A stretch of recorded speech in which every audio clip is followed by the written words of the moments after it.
Boas-vindas a esta apresentação. Hoje a gente vai mergulhar numa análise fascinante e transformar aquelas ideias brilhantes do Alain de Botton e do John Armstrong num verdadeiro guia prático sobre o propósito da arte.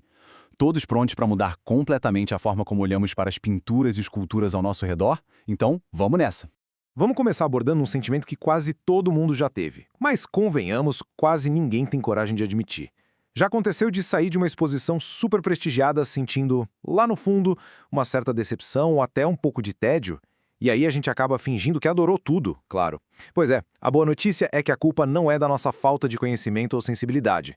O verdadeiro problema, na verdade, está naquela relutância imensa, quase institucional do mundo das artes em explicar de um jeito simples para que a arte realmente serve. Historicamente, a gente aprendeu a aceitar aquele conceito de a arte pela arte. É uma ideia, digamos, meio elitista, que dá para as obras um status quase místico, sabe? Mas sem nenhuma aplicação prática para o nosso dia a dia.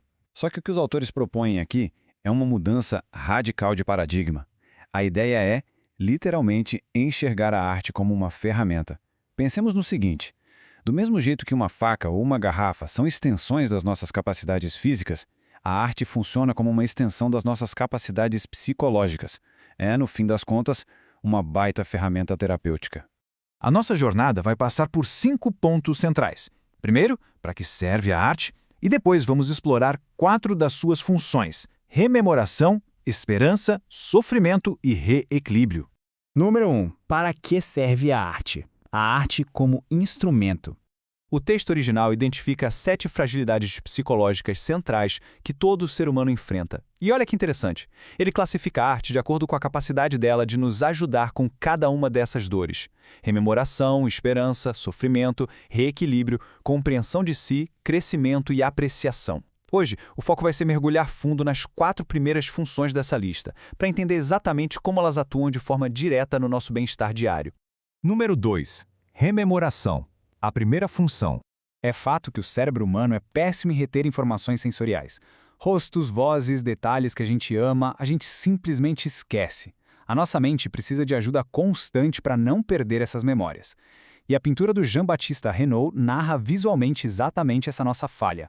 Temos a figura de uma mulher traçando cuidadosamente com carvão a silhueta do amado na pedra, logo antes dele ir embora.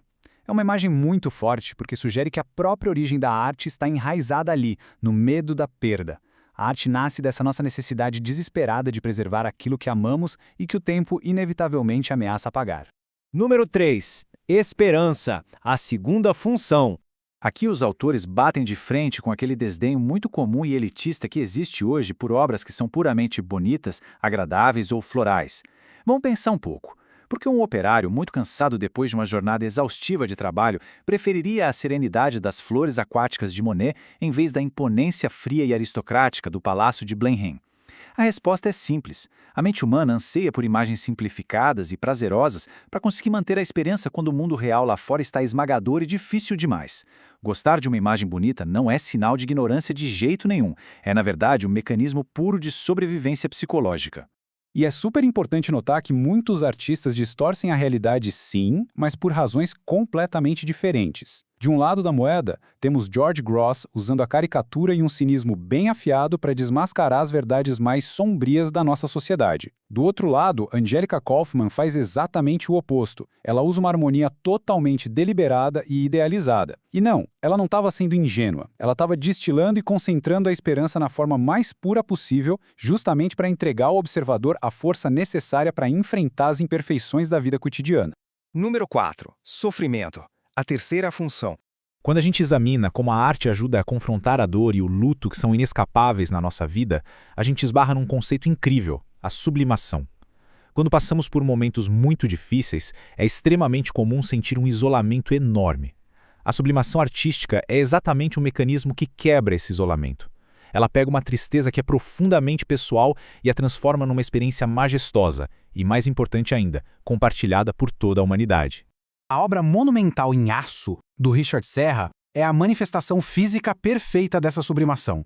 Ela não tenta analisar uma causa específica de tristeza, nem tenta animar quem está olhando com cores vibrantes ou alegres. Muito pelo contrário.